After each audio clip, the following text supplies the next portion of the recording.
ঠিক বলেছেন কর্তা। ওই মেয়েটি কে রে? ওই যে খোপায় লাল ফুল, বেশ ইয়ে গরম। ও তো কদম, বসন্তের মেয়ে।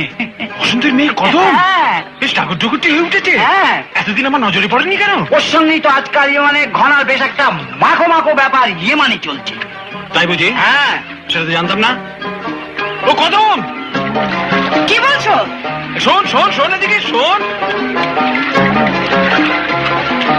বলছিলাম এত রোদে কি এত মাছ ধরছিস? ধরার পড়ছে কই গো, হাত লাগলে পিছলে যাচ্ছে। আহা, কি কষ্ট কি কষ্ট। তা এত কষ্ট কেন করছিস? আমার আড়তে চলে আয়, আমি মাছ দেবো, তুই আরাম করে বেচবি। তার দাম মেটাতে হবে কি দিয়ে? টাকায়? তাই গায়ে গতর। বাবু, এই মেয়েদের মধ্যে কেষ্ট সেজে কি করছো? না না না না, আমি দেখতে যাচ্ছিলাম, ওর সঙ্গে দেখা হয়ে গেল, তাই একটু ঘরে খবর নিচ্ছিলাম আর কি। তোমারও জবাব নেই চাঁদু, মেয়ে ছেলে দেখলেই খবর নিতে ইচ্ছে করে, তাই না?